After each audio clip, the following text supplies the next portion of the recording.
Hey Joe. Hey Vic. How good a time did we have at the conference recently? I love going to a conference. So do I. I love listening to all these amazing speakers and their knowledge and their wisdom and the inspiration they give you. Yeah. I do. Don't you feel like, though, as amazing as it is, I don't know if this is just me. It can't just be me. I'm sitting there and I'm going, it's great. Love this. How the fuck do I implement that? Yes, I am with you on this. Awesome. Because it's all very well getting really excited and feeling motivated and feeling pumped and going, oh, owners need to know this. And they do. They absolutely need to know all of the stuff. And I think it's essential, especially what we learned that weekend. However, there seems to be a big whopping gap between learning it and being able to get clients on board with the concepts behind it. So where do we go from here as dog trainers? In all honesty, I don't even think I have a very succinct answer, because I think so much needs to change. And for me, this just highlights the big gaping hole of things that need fixing in this industry. Because if we can't get the messaging right to the professionals, i.e. ourselves, the attendees of these conferences and these courses and all the stuff like that, if we can't get that messaging right and going, here's some amazing knowledge, now go forth and do this, like that bit doesn't happen. The go forth and do this is not there. No. And when the interpretation is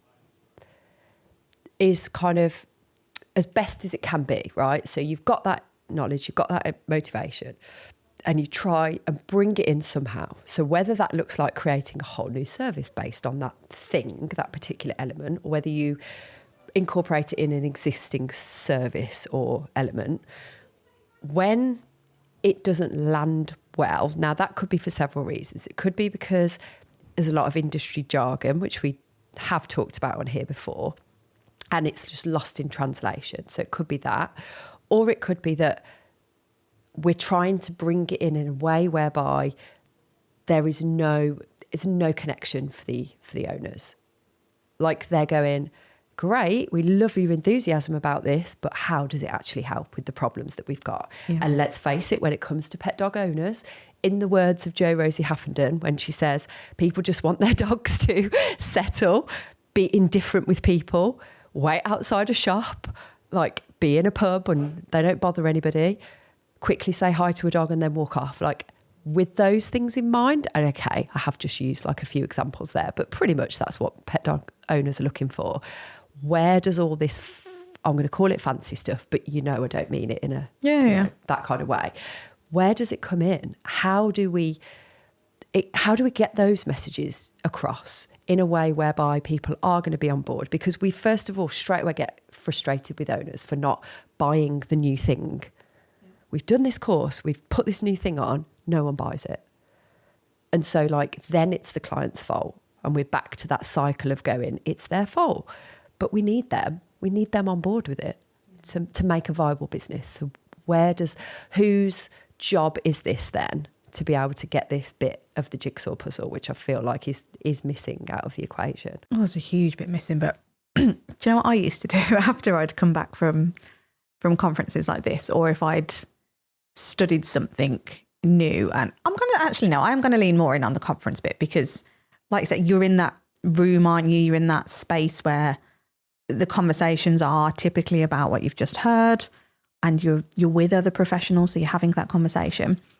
So what I used to do is I was already doing long-term programs with people.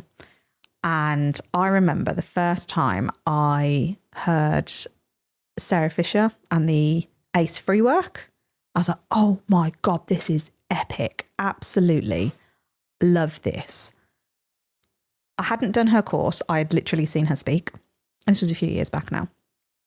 And I would literally shoehorn it in to my program and be like, oh, I've just come back from this conference, but I never positioned it like that to the client. I would somehow go, ooh, I almost want to test this thing out, and how can I do it? Rightly or wrongly, this is what I did, being brutally honest. And I remember working with a couple of clients at the time, and I was trialing out this free work. And for all intents and purpose, I'd kind of forgotten what it was supposed to do. Does that make sense? Yeah. Like in the moment, I was like, oh my God, yeah, like I'm totally on board with this. And then all I could really remember when I went away was you set up some stations, almost enrichment stations is how I perceived it. And that's essentially what I did. And I remember having this one dog that was very barky and fence aggressive, let's say, with the neighbour's dog. So they used to really go at it at the fence. So I was like, let's use some free work as some distraction stations. But I remember essentially shoehorning in, because I didn't fully understand what it was. And there's going to be people listening here going, oh my God, that's not how you use it. And that's not what you're supposed to do with it. And it's horrendous. And maybe even, how dare you even do a trial and error on a live case? But I was like, well, where else am I supposed to do it? Like, I don't understand how I can absorb that knowledge and then without paying for another bleeding course to go on and get on my ass down to Tilly Farm and do that whole thing. I was like, I don't know how to fit it in. So I'm going to try it. And I learned almost on the job, if you will, because again, you get these snippets of how these different, I don't even know what you'd call it. I don't really want to put it under a method category, but you get snippets of this information and this knowledge, don't you, to go, oh, if you was to do this, look what we've learned about the dog. Look at how you can see how they're standing and how that's affecting them, and then their body language or chat. I was like, I get it. I totally get it. But how do I deliver it? How do I do it? It's like learning the theory without the practical application. And I think that's what's drastically missing. This is going to be an interesting episode. She's chugging water down now to try and keep the coughs at bay. I am. You are. But do you know what I mean? Like how I still struggle with it now, because even you all know I'm doing my uni course, and I sit there in some of these lectures and I'm like, it's great. The information's interesting. I enjoy the information. But how do you apply it? So is it a case of that these conferences would be best positioned as, if you want to learn more about this snippet of an hour that we've got, like, so you've got an hour to absorb that information. If you want to know more about it, you need to do my next course. And then we go all in on that one thing. Like, would that be the logical way to bring something like that in? Well, I mean, it'd be better. It would be better, but how scary is that from the trainer's perspective to go, right, forget everything else you do.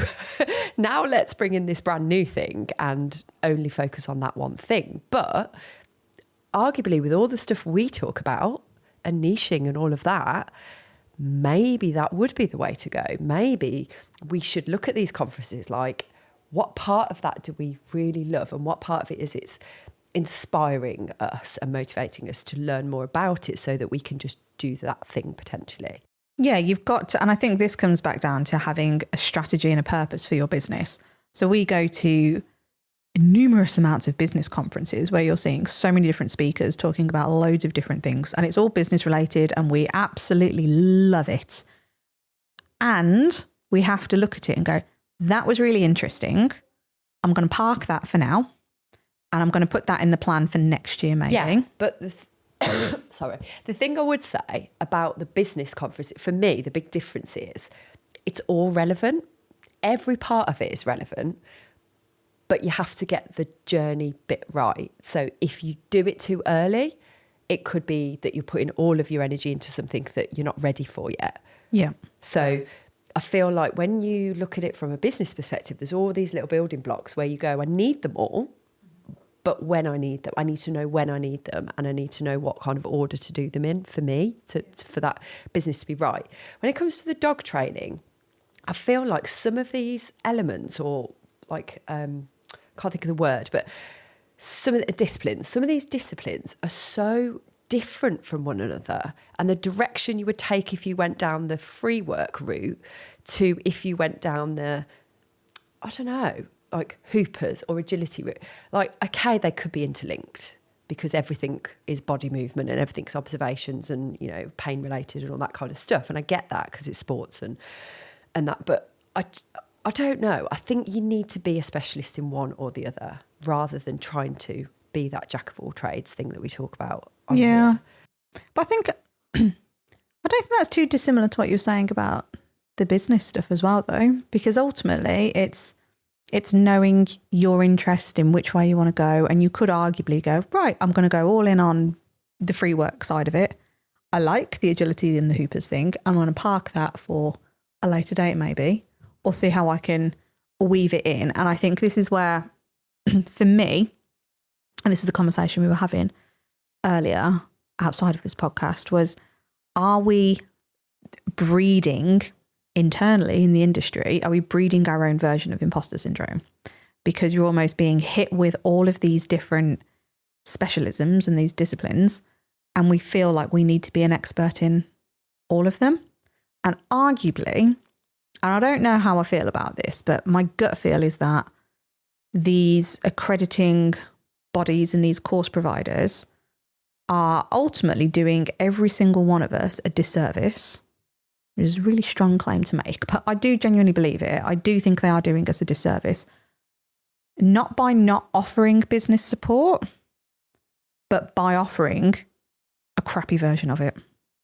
It'd be better to not do it. Like, why would you? It'd be like us in Canine Business Academy offering dog training. Like, no, we don't want to be part of that. This is the bit that we're really good at, the business bit, the strategy bit.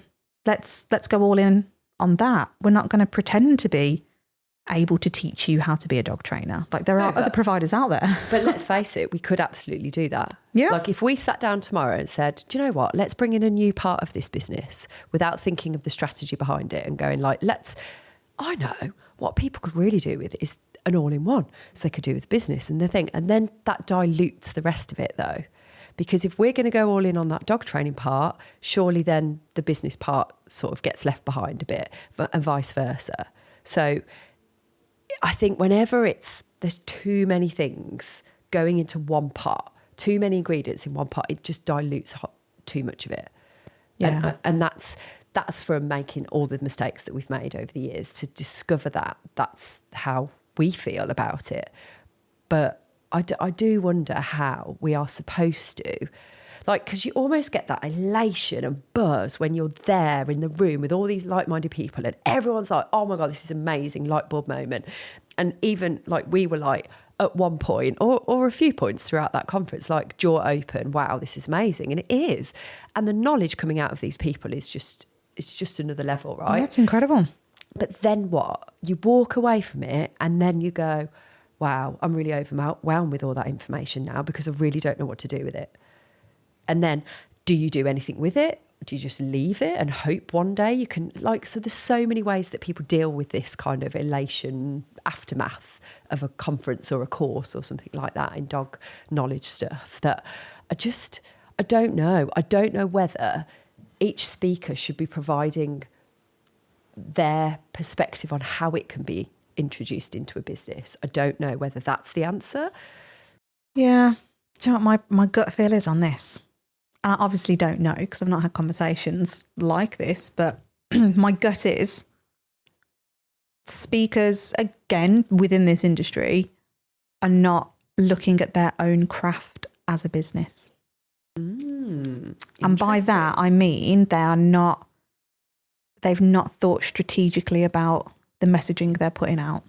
And what they're hoping somebody's going to get from it. Yeah. It's like, I've got this bit of knowledge. This is amazing. Let's share it. But without the thought process, like it's not fully thought through. It's almost like the thought just stops. It's a little bit like when dog trainers offer a workshop for somebody to do a couple of hours of loose lead walking, for example. Oh, yeah, that will get people through the door. That's an easy sell. That's a couple of hours of my time. But then what for the customer? Then what are they supposed to do with that information? Just have absorbed it all and be able to just do it every day? Because realistically, they're not going to do that. So it's a bit like that, isn't it? Going like, come into this area, hear me speak for an hour. Oh my God, you're amazing. Now what? Now what happens? Yeah, that's it. I just don't think it's thought through. I think it's thought through for the moment. Yeah. This is what the stage time is going to be about. This is what the theme of the conference is going to be about. This is what the theme of the workshop is going to be about. Here's some information. Do with it what you will. Yeah, pretty much. Almost. Yeah. And for me, it's a failing. Yeah. I think that it causes more problems sometimes. Yeah. I said to you, I was like, I feel like I'm a confident enough person that I'm happy to command a room of people. Don't get me wrong, it'd be like shit scary to stand up on a huge stage, but I feel like with a bit of practice I can do it. I'm ready for it. But I would never, at this moment in time anyway, I can confidently say I would not feel comfortable getting up on stage and talking about dog knowledge. And why do you feel? I don't know, because it's ridiculous, really. It is absolutely ridiculous. When I've been doing it for a decade, I've gone to all the conferences, I've studied it, I haven't counted how many dogs I've helped, but I know it's a lot. Do you know what I mean? Like for all intents and purposes, like I know my stuff. But I think there is something in this industry that we are breeding amongst one another to almost go, you don't know as much as me. And I think it comes down to potentially, again, the fact that we are being met with these speakers, we are being met with these courses, that there's no thought through journey. It's here's this, that's it. Here's this, that's it. And then they keep adding on different things. Like you even look at providers like, I think Dog Training College are probably a good example. They've got their core certification program, which I think is a 6-month online thing. And then you can buy this webinar about this thing and then this webinar about this thing. And do you know what I mean? It just suddenly tacks on a load of additional stuff. I'm like, oh, right, okay. And then you might hear somebody like Mike Shikashio, who we love, go and do his course so you can learn a little bit more about reactivity.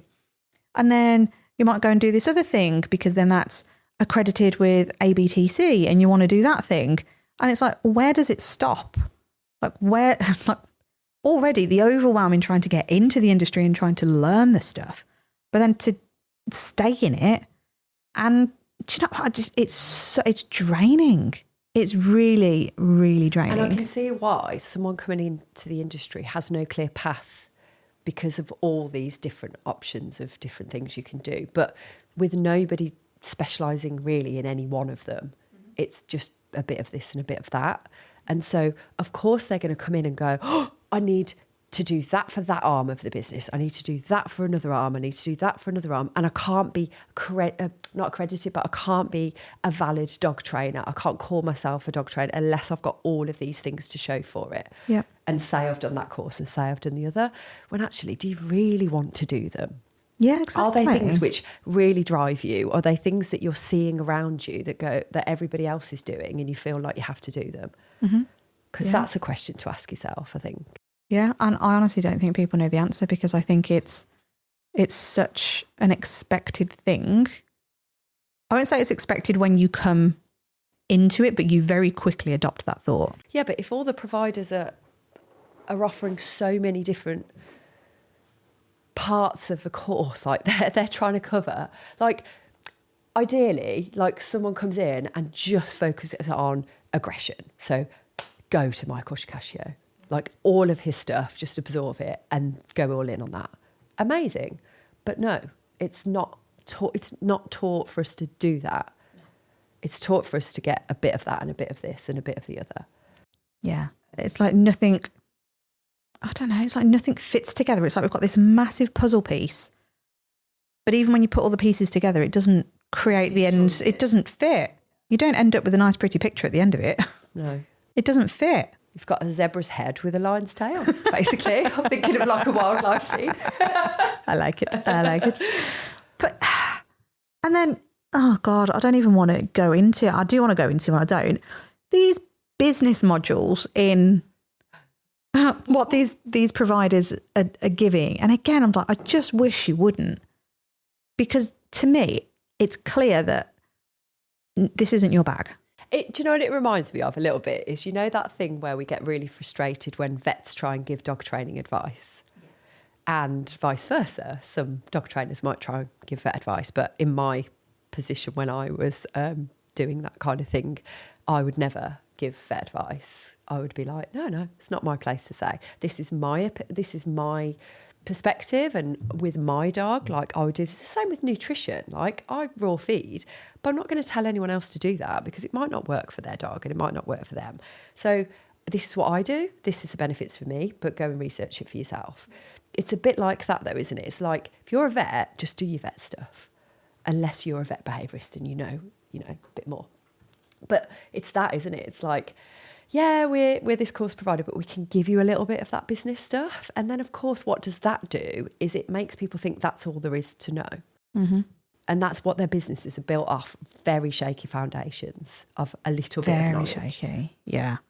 And again, unfortunately, and I appreciate this may sound like a full-on rant at all these providers, but it's like, just do the thing that you do really well. And if that's providing education on all the dog knowledge, go all in on it. Like, be that thing.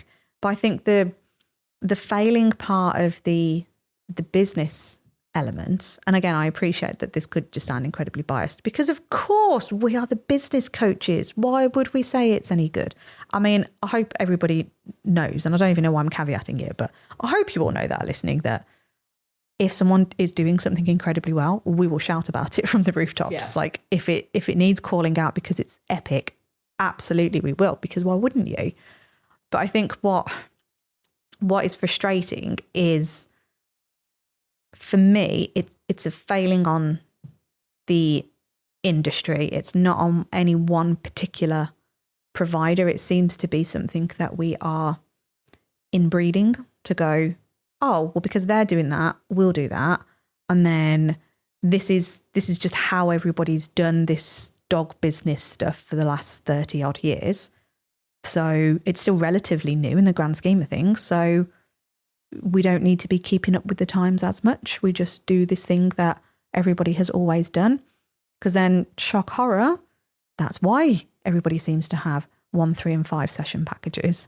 Shock horror, that's why there's always 6 and 8 week puppy classes. Like, there's not that much difference. You could go out and look and go, oh, you're doing something really different. And again, it doesn't even need to be that different. It's just how it's positioned and how it's put together, and it's your magical thing that you're putting out, but it's not magical because it's a copycat of everything that everybody's doing, right down to the messaging. So there's nothing to differentiate you from anybody. So we then moan as business owners, nobody wants to come and work with me. Nobody wants to spend any money. Clients are really annoying. Why can't they just say no? Oh my God, if I hear that one more time. Why can't they just tell me? If it's a no, it's a no. I'm fine if it's a no, but just tell me. Well, that's not on them. Sorry. That's on you. That's on something that you're doing. But then where is this? Because there's got to be a falling down somewhere, isn't there? Like, and this is where it's still, when you really stop and think about it, there shouldn't be such a thing as imposter syndrome when it comes to dog knowledge. There shouldn't be it, because the education out there is epic. It's better than so many industries, I would say. It is constantly the amount of stuff evolving. Yeah, it is incredible. It's So why have we got people constantly, it's not like an ad hoc random thing, constantly is imposter syndrome being thrown around. And it's not just people that are new to the industry, it's people that have been in it for years. People who've done it for as long as we've done it, you know, coming up to 20 years for me. I'm like, you could absolutely still feel it. And probably because there's so much more choice coming through, so much more, you know, science-based stuff coming out that we're discovering every day. And we know that that's a factor. We need to start thinking about this consideration for the dogs. Great. But look what that's doing. And look what, I don't know even if these providers are looking internally or stepping outside and looking in, because it's the way it's always been done as well. So like, you almost go like, let's let's have the view of almost like overhauling everything and going like, do you know what, it'd be really good for like somebody who's not in the dog industry at all, just to look at this like a business and dissect it and praise it if it is working really well, or just pick it apart a little bit. But there's no, I don't know, it's like that resource guardy thing probably comes in again to it, doesn't it? Oh, absolutely. Without a shadow of a doubt. And do you know what, when you were talking then, I was actually thinking, and we seem to think that regulation's going to make a huge difference. I can't see it. I can't see it either.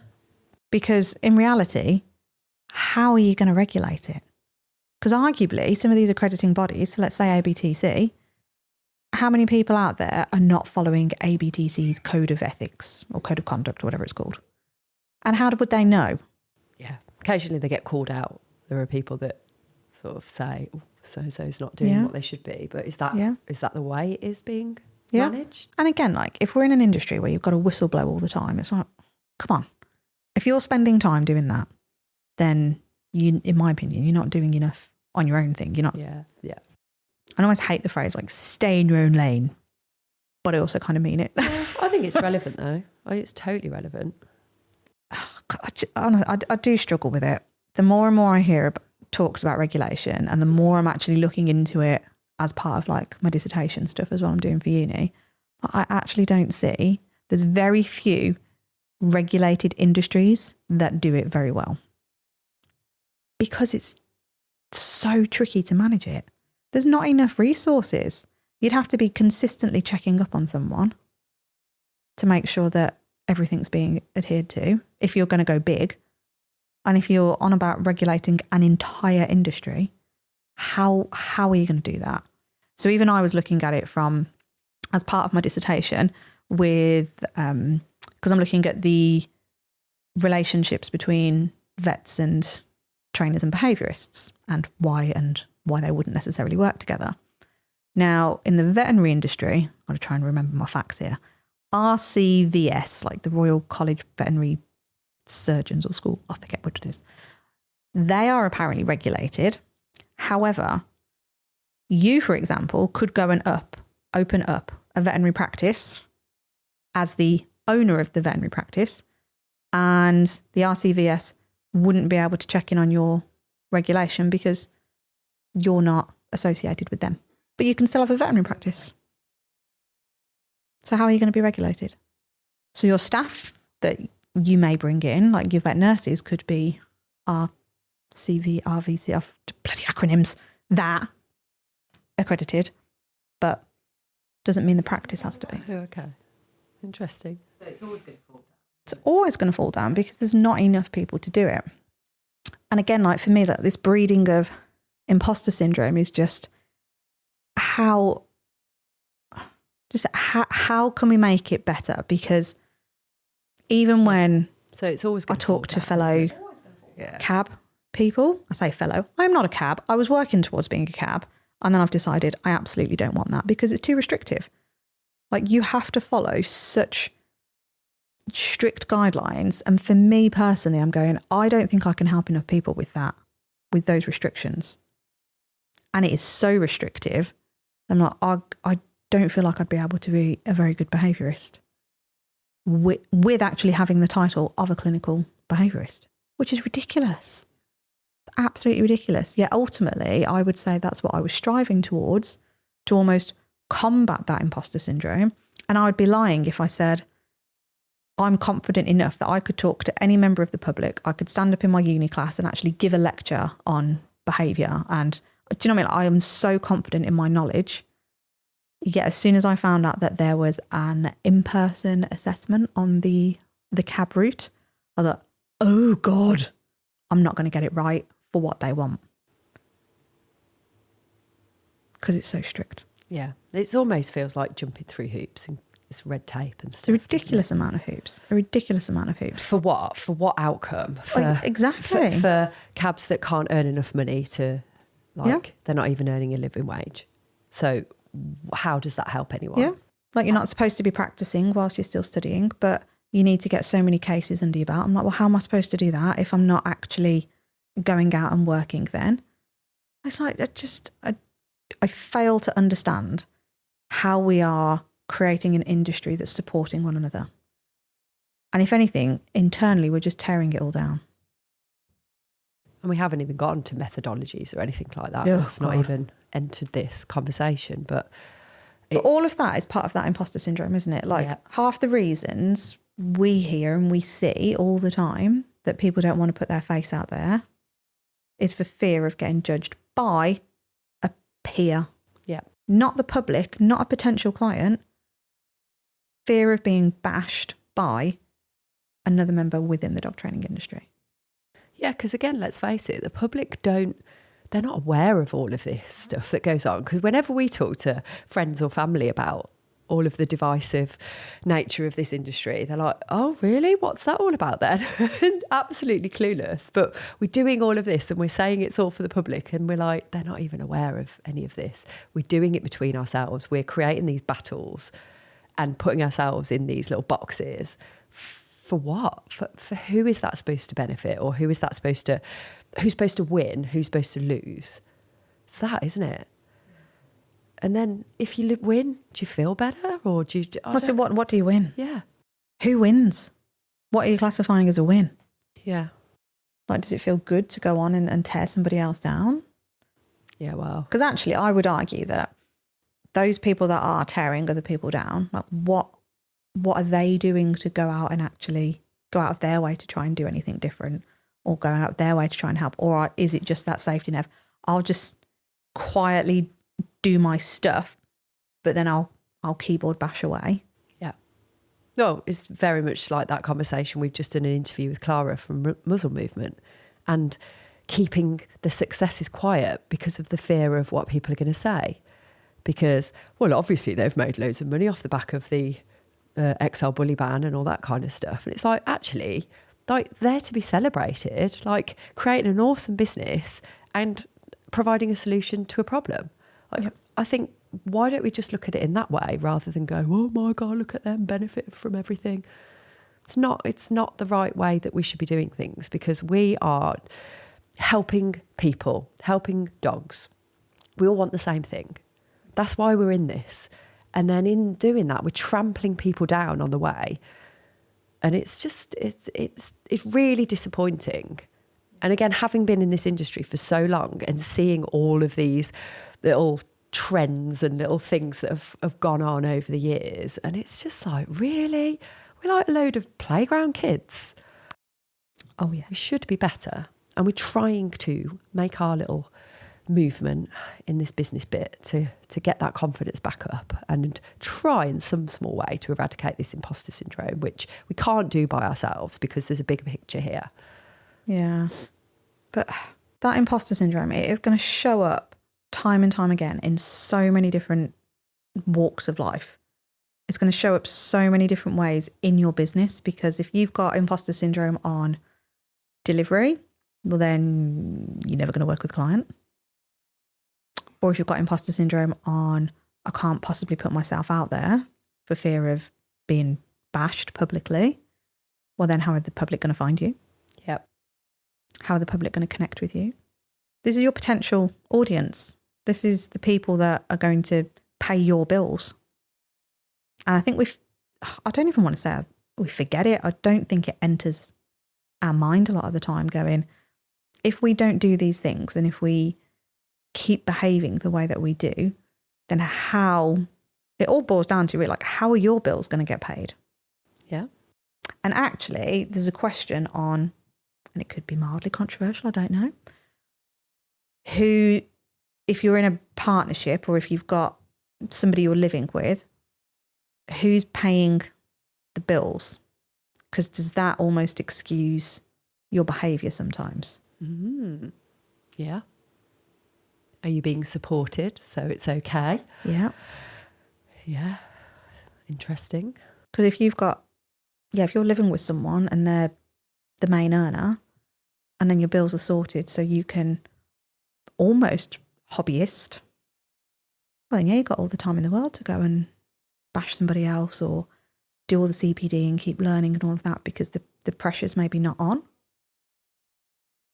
Arguably, rightly or wrongly, I don't know, but all of these are factors, I think it'll be to it. Yeah.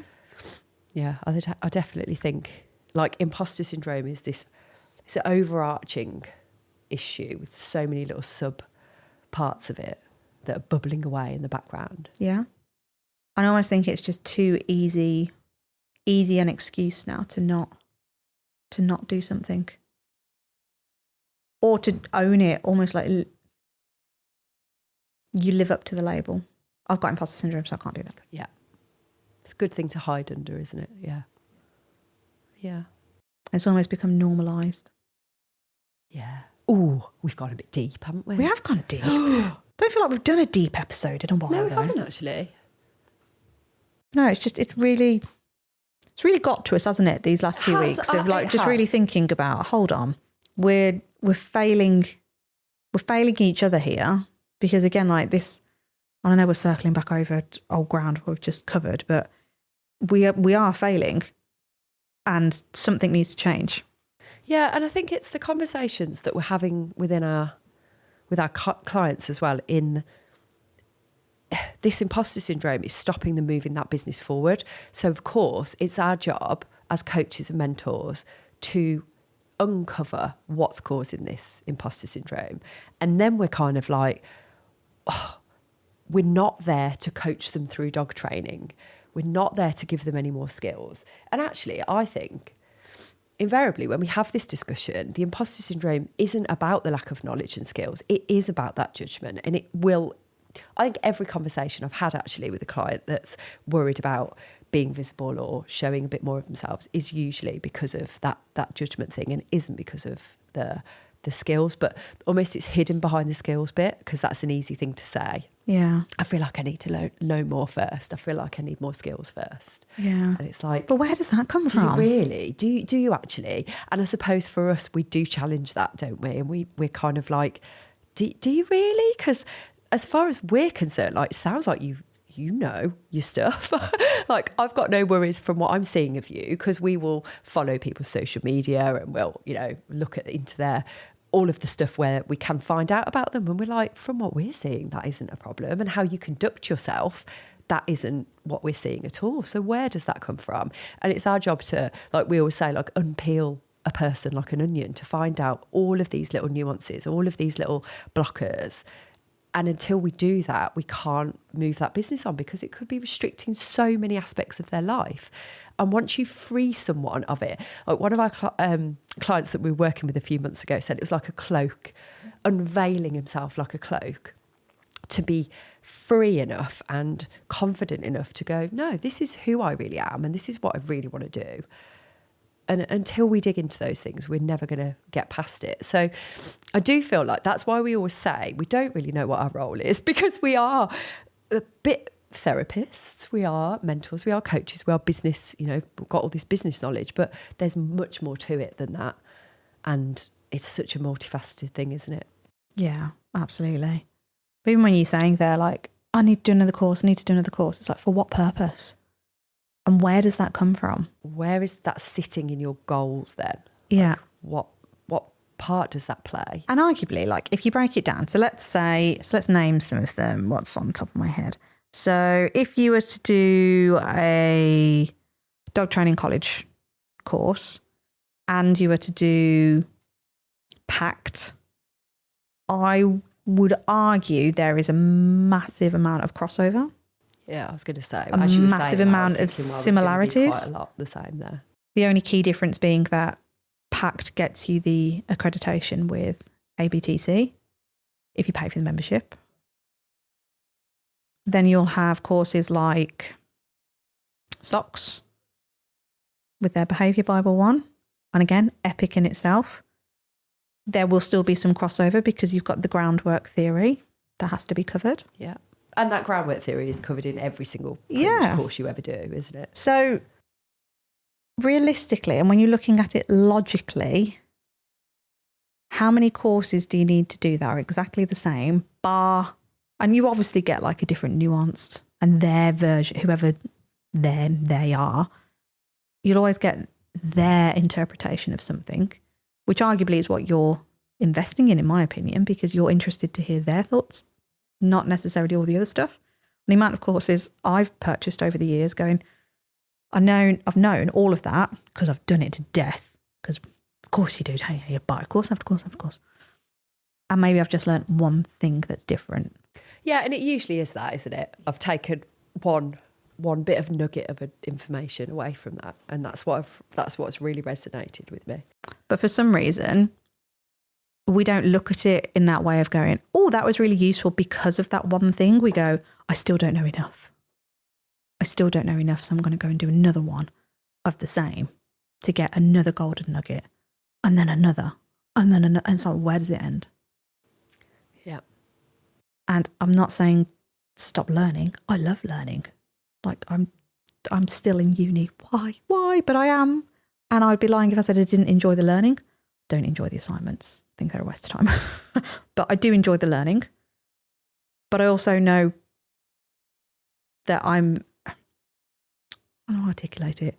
I know I'm not doing it for my business. I'm doing it because I'm interested in learning. Yeah.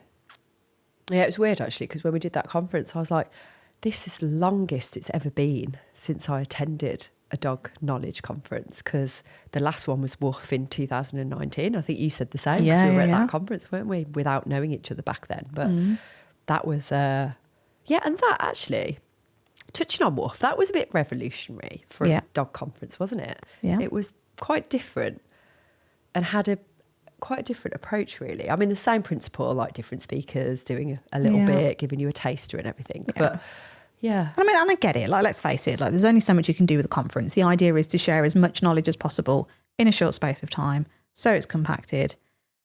My thing is, they're great, but it's like, what next? It's that bit that is missing. There's no logical next step. There isn't a logical next step from it, is there? And this is where I just think, because nobody is thinking strategically about their business, and I think sometimes maybe when we say the business, you may think it's literally the money exchange service. It's not. It's that whole identity. It's like, if you are stepping on stage to deliver a talk, it's like, right, so this is my job to give you this information. You are now the student, I'm the teacher, and this is the process you need to follow. So even if, like you say, it's just that little tag on the end to go, if you want to find out on how to apply this, go here, find out more. Yes, okay, it may be another purchasable thing, but that's okay, because remember, it's a business. Or here's some free stuff. Here's how this talk is going to help you right now. I think it's something that we are always incredibly mindful of in anything that we're doing, workshop-wise, or if we end up speaking at something or whatever it may be. We always want to give you like an actionable thing at the end of it. In fact, we've done it in the book. Like, there are things to do as you go through. There is an actionable, a workbook, really, isn't it? It's like, here's some knowledge. This is how you apply it. Here's some knowledge. This is how you apply it. Yeah. And if you want to find out more, listen to the podcast. Yeah. Join the Facebook group, all the stuff. Yeah. And you'll be in our world then. And I think it is that next. I think actually, sort of summarising this episode is whose job is it to be able to apply that next step? Like, where does that direction come from? And what is the purpose of those talks? Like, what do we want someone to do with that information? Yeah. I mean, arguably, in an ideal world, it would be amazing if these accrediting bodies, if all of these course providers, in fact, I might do this as a bit of an exercise when I've got a bit of time. It'd be interesting to see if these course providers and accrediting bodies do have like an actual strategy that you can see, that you could probably figure it out, because you should be able to spot a strategy, like a decent strategy. Yeah. If you look at most businesses, you'll be able to see what they're doing. But this is the question for me. I was like, I just don't know if a lot of them are running it like a business, but more of what people think a business is, which is literally just an exchange of cash for your service. Yeah, it doesn't seem to evolve, does it? It doesn't. It's nothing more. With the times of the learning and the knowledge. Those accrediting bodies don't seem to keep up with that evolving landscape. Yeah, if that makes sense. It's just a very stagnant, basic model of buy this, get that, and that's it. There's no It doesn't appear to be anyway. It doesn't feel like there's any kind of long-term plan or bigger vision. And we'd love to know that around if it. there is, though, wouldn't we? Yeah. We'd love to have a conversation about it further. Yeah. If there is anybody who is listening and works at any of these providers, like, reach out. Come have a chat. Yeah. I just find it really interesting because I just think that there's so much opportunity, and this hasn't even scratched the surface of what this industry is capable of. Yeah. We need to keep doing better. We need to keep pushing. But I think we need to keep questioning it as well and go like, hold on, check in with yourself, check in on your own actions. And that may come across as quite harsh, but I'm sorry, but we need to do it. It's up to us to do the things to check in on yourself and go like, I feel like I'm talking to my kids now, but I'm like, treat others how you would like to be treated. If you would not like that, then how dare you do that to somebody else? It's unacceptable.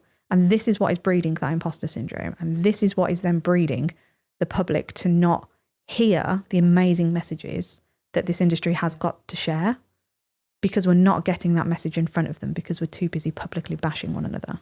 And your clients are seeing that. Every time you put up a post saying, oh, so-and-so's done this and so-and-so's done that, this is what I don't advocate for, this, that and the other, your clients are seeing that. And this is where that stay in your lane comment, I think it's so relevant to it, because it is, isn't it? It's like, just do what you do even more amazingly. Yeah. Don't worry about what that person's doing. No. Do what you do. Go and look after your clients. Go and make a change. Got a song in my head now. But go and, I don't know. I don't know where the thing needs to come from. We feel really passionately about this, but there's got to be something that we can stop.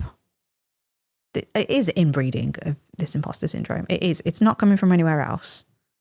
Nobody externally is saying you're shit. No. Your clients aren't telling you you're shit. So where's it coming from? And if it is internal, then we've got a big fucking problem on our hands.